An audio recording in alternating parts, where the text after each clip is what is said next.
120 سے 600 پر چائلڈ، کیونکہ میں نے خود فیس کی ہے۔ ایک دفعہ جب ہم لوگ جا رہے تھے، ہمیں پتہ بھی تھا کہ یہ فائن لگ سکتا ہے، پھر بھی ہمارے پاس وہ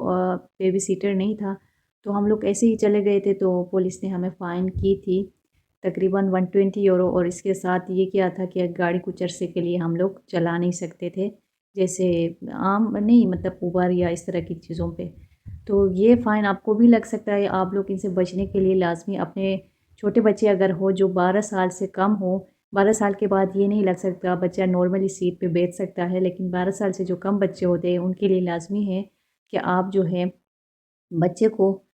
بیبی سیٹ پہ بٹھائے، تاکہ آپ کو یہ مسئلے پیش نہ آئے۔ اس کے علاوہ بچے کو فرنٹ پہ بٹھانا بھی یہاں پہ اللیگل ہے، ایک ٹریفک چیک آپ کو ہیوی فائن لگوا سکتا ہے۔ In Portugal, transporting a child without an approved child car sitter is a serious offense under the highway code۔ یہاں پہ بچے کے سائز اور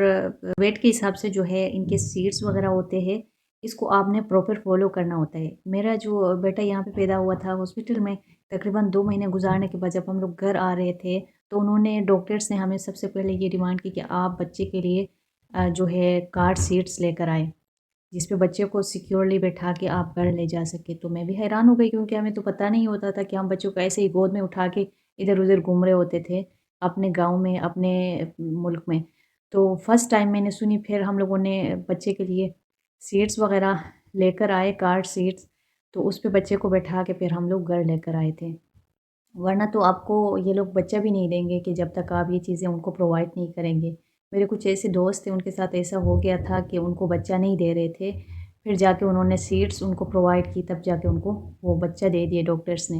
جہاں پہ آپ رہتے ہو ان کے رول ریگولیشن کو فالو کرنا ہوتا ہے، ان چیزوں کو ہمیں اگنور نہیں کرنا چاہیے، ہمیں ان پہ عمل کرنا چاہیے، اور اگر ہمیں پتہ نہ بھی ہو تو پھر یہاں پہ آنے کے بعد ان کے سارے رول ریگولیشن پڑھنا چاہیے، ان کو سیکھنا چاہیے، ان پہ عمل کر کے پھر ہمیں کامیاب ہو سکتے ہیں۔ ادروائز پھر ہم لوگ کیا کریں گے، بہت زیادہ اسٹریس لے کے پریشانی میں مبتلا ہوں گے۔ اس کے علاوہ جب بیبی آپ کا ہاسپٹل میں پیدا ہوتا ہے تو اس کے بھی بہت زیادہ انویسٹیگیشن اس کے پیچھے ہوتی ہے کہ پیرنٹس ٹھیک ہے، بچے کو سنبھال سکتے ہیں، نہیں سنبھال سکتے، ان کے پاس اتنا کچھ ہے کہ وہ بچے کو جو ہے ایک سیف انوائرمنٹ میں رکھ سکے، ان کو کھانا پینا سب پرووائڈ کر سکے۔ اگر یہ ساری چیزیں نہ ہو تو وہ آپ کو بچہ جو ہے آپ سے لے کے اپنے پاس رکھیں گے۔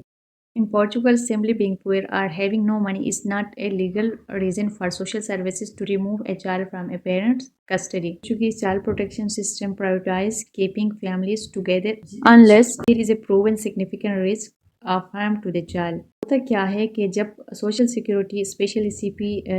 سی جے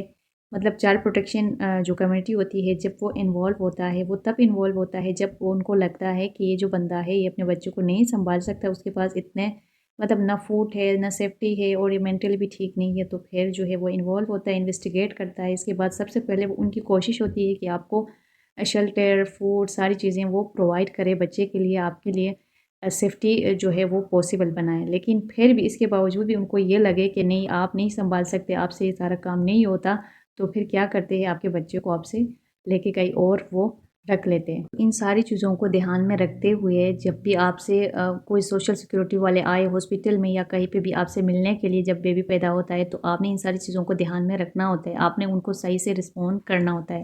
کہ آپ جو ہے بچوں کو سنبھال سکتے ہیں، آپ جو ہے ان کو فیسلٹیز دے سکتے ہیں، آپ کا بچہ آپ کے لیے سب کچھ ہے۔ اب یہ نہ کہے کہ ہم بچوں کو نہیں سنبھال سکتے، میری طبیعت خود ٹھیک نہیں ہے، یہ نہیں ہے، وہ نہیں ہے، تو پھر کیا ہوگا کہ آخر کار وہ بچہ آپ سے لے کے جائیں گے اور اپنے پاس ان کو اچھے طریقے سے ان کی دیکھ بھال کریں گے۔ تیسری سب سے بڑی غلطی، keeping your children absent from schools to travel to your home country without informing the school is considered a violation of mandatory education laws. یہ اپنے رول ریگولیشن اسٹرکٹلی فالو کرتے ہیں، چاہے اسکول کے حوالے سے ہو، چاہے ہیلتھ کے حوالے سے ہو، کسی بھی سسٹم میں ان کا جو رول ریگولیشن ہے ان کو یہ لوگ فالو کرتے ہیں۔ ہمیں بھی چاہیے کہ ہم بھی ان کو فالو کرتے جائیں۔ Students who exceed the maximum limits of unjustified absence, typically defined as missing more than 14% to 15% of school days, or failing to maintain 85% to 90% attendance, may be eligible to process to the next grade level۔ یہ چھوٹی چھوٹی چیزیں ہیں، بظاہر تو ہمیں نہیں لگتا اتنا کوئی مشکل کام، لیکن ان چھوٹی چھوٹی چیزوں کو ہم نے سمجھنا ہوگا، ان پہ عمل کرنا ہوگا، کیونکہ پیرنٹس کو فائن بھی لگ سکتا ہے، اور پر ڈے کے حساب سے جو ہے رفلی اگر کاؤنٹ کیا جائے تو پھر 100 per day up to maximum of roughly 600 for 1 week or 900 for 2 weeks of unjustified absent. بچہ اگر 10 دن مسلسل یا 10 دن سے اوپر ایبسنٹ ہو رہا ہے انجسٹیفائڈ، آپ نے اسکول والوں کو انفارم بھی نہیں کیا، کچھ پتہ بھی نہیں چل رہا ہے، یا بیمار ہے یا کیا ہے، کچھ بھی نہیں پتہ ہے، تو پھر کیا ہوتا ہے، local child and youth protection commission جو ہے اس میں انوالو ہوتا ہے، ان کو رپورٹ کیا جاتا ہے آپ کے سارے حالات، پھر پیرنٹ کے ساتھ میٹنگ ہوتی ہے، ان سے پوچھا جاتا ہے کہ کیا ریزن ہے، جب پیرنٹس ہی نہ ہو، ان کو لے کر کہیں اور چلے گئے ہو، تو پھر یہ بڑا مسئلہ بن سکتا ہے، بڑا فائن آپ کو لگ سکتا ہے، اس لیے لازمی ہے if you must travel you should always inform the school and writing beforehand and request a special leave of absence. In Portugal, education is mandatory for all children between the age of 6 and 18. Keeping a child at home after they reach age 6 without formal school enrollment or a registered home schooling this is illegal. یہاں پہ بہت سارے مسئلے ہوتے ہیں، کچھ parents کہتے ہیں کہ یار ہم اسکول نہیں بھیج سکتے، بچوں کے ساتھ یہ مسئلہ ہوتا ہے، وہ مسئلہ ہوتا ہے، گھر میں پڑھاتے ہیں، تو گھر میں جو اگر آپ نے سسٹم رکھا ہے تو آپ کے لیے لازمی ہے کہ ماں باپ میں سے کوئی ایک بندہ یونیورسٹی سے جو ہے اس نے ماسٹر کیا ہو، وہ بندہ کر سکتا ہے، لیکن وہ بھی رجسٹرڈ ہو گورنمنٹ کے ساتھ، تبھی آپ اسکول گھر میں آپ بچے کو پڑھا سکتے ہیں، ادروائز آپ نے بچوں کو اسکول بھیجنا ہوتا ہے 6 سال کے بعد. مطلب یہاں پہ آپ چھوٹے بچوں کو ایڈمیشن ملتا نہیں ہے، لیکن 6 سال کے بعد لازمی بچوں کو اسکول ایکسیپٹ کرتا ہے، سیٹ دے دیتا ہے. The fifth one mistake using mobile phone in the school. یہاں پہ نارملی اسکول ٹائمنگ چینج ہے، مطلب بچہ صبح سے شام تک 5 بجے تک یا 7 بجے تک اسکول میں ہوتا ہے، تو لازمی ہوتا ہے کہ بچے کو موبائل دینا ہوتا ہے، یہ الاؤ بھی ہے، مطلب آپ دے سکتے ہو، لیکن یہ ہے کہ وہاں پہ جا کے وہ ان کو جمع کرتے ہیں ٹیچرز کے پاس یا کسی بھی آفیسر کے ساتھ، ان کا جو وہ سسٹم چلا رہا ہوتا ہے ان کے پاس وہ جمع کر دیتے ہیں. اگر کوئی بچہ اپنے موبائل اپنے بیگ میں رکھتا ہے یا اس طرح کلاس کے دوران یا اس میں بریک میں بھی اگر یوز کرتا ہے تو اس پہ فائن لگ سکتا ہے. ہاں اگر کسی کو کوئی ایشو ہو تو وہ جو ہے تھوڑا سا موبائل اپنا یوز کر سکتا ہے، یا پھر جو ہے ٹیچرز وغیرہ کو بھی پتہ ہوتا ہے، ریٹن میں ان کے پاس ہوتا ہے کہ اس بچے کو جو ہے یہ ہیلتھ ایشو ہے یا جو بھی ہے، یا ایجوکیشنل ایکٹیویٹیز کے لیے جو ہے وہ بچہ جو ہے اس کو یوز کر سکتا ہے. اس کے علاوہ بچہ اگر اسکول میں ٹیچر کے ساتھ مس بیہیو کرے اور ان کا جو ہے ٹیچر کو اس طرح منہ پہ جواب دینا جو ہے وہ اس کو یہ ہے کہ اتھارٹی ہے کہ وہ بچے کو باہر نکال سکتا ہے یا اس کو پنشمنٹ دے سکتا ہے، یا کوئی اسائنمنٹ اس طرح کی چیزیں، یا کلاس سے آؤٹ کرنا 3-4 دن کے لیے یا کچھ ڈیز کے لیے، وہ بچے کو اس طرح جو ہے کر سکتا ہے، اور پیرنٹس کے ساتھ میٹنگ بھی رکھ سکتا ہے، کیونکہ یہ نارمل ہے یہاں پہ. اگر بچہ کوئی بدتمیزی کرتا ہے ٹیچر کے ساتھ تو ان کے لیے بھی رولس ہے. کیونکہ میری ایک دوست کے ساتھ بھی ایسا ہوا تھا، اس کے بیٹے نے تھوڑی سی کوئی اس طرح بدتمیزی نہیں کی تھی، لیکن اس نے ٹیچر نے کوئی کوشچن کی تو اس نے آگے سے کچھ اس طرح کے جواب دیے جو کہ ٹیچر کو اچھا نہیں لگا، اس کو تھوڑا سا پنشمنٹ مل گئے، کوئی اسائنمنٹ وغیرہ دیے، ایک دن اسکول سے ایبسنٹ کیے، اس طرح کی چیزیں یہاں پہ نارمل ہے. تو آپ لوگوں نے ان ساری چیزوں سے بچنے کے لیے اپنے بچوں کو بھی ٹرین کرنا ہے کہ یہ چیزیں آپ لوگوں نے اسکول میں نہیں کرنی، موبائل یوز نہیں کرنا، ٹیچر کے آگے اس طرح کی بدتمیزی نہیں کرنی. اور چھٹی سب سے بڑی مسٹیک کار پارکنگ کے حوالے سے ہے کہ آپ جب بھی جو ہے گاڑی پارک کرتے ہو پبلک روڈ پہ تو ان کے بھی کچھ رولز ہوتے ہیں. In Portugal, it's legal to park any vehicle on a public road if it does not have visible or valid license plate. If you buy a new car from any other countries and park it on the street in front of your own home without plates, you will likely face significant penalties. Normally ایک public road پہ park کیے ہوئے گاڑی کو دیکھ کے سمجھ آتا ہے، کیونکہ نمبر پلیٹس سمجھ آتی ہے، نظر آتا ہے، اور پولیس ان ساری چیزوں کو نوٹ کر رہے ہوتے ہیں. لیکن جب آپ کسی کار کو پبلک روڈ پہ پارک کرتے ہو اور اس کے نمبر پلیٹس بھی نہ ہو تو پھر کیا ہوتا ہے، JNR پولیس والے یا PSP یا میونسپل کونسل جو ہے وہ آپ کو، ان کو یہ رائٹس ہے کہ وہ آپ کو فائن کر سکتا ہے 60 to 300 کے اندر جو ہے وہ آپ کو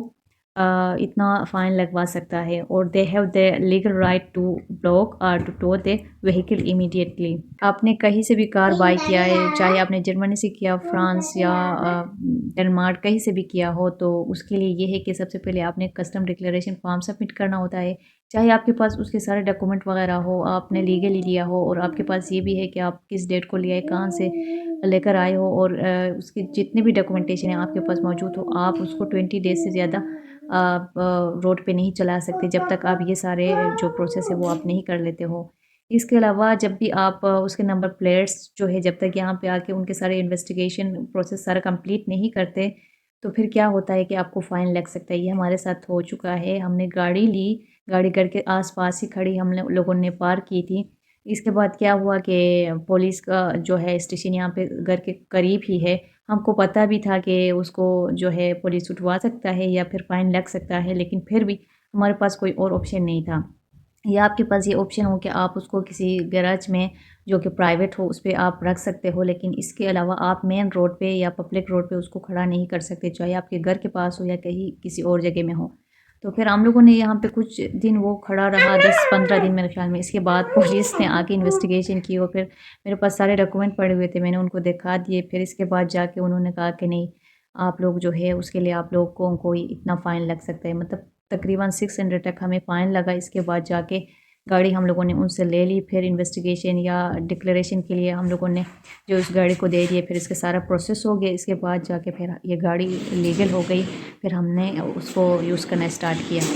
ویسے تو پرتگال پیسفل کنٹری ہے، لیکن یہاں کے رول ریگولیشن بہت زیادہ اسٹرکٹ ہوتے ہیں، ان کو فالو کرنا ہوتا ہے۔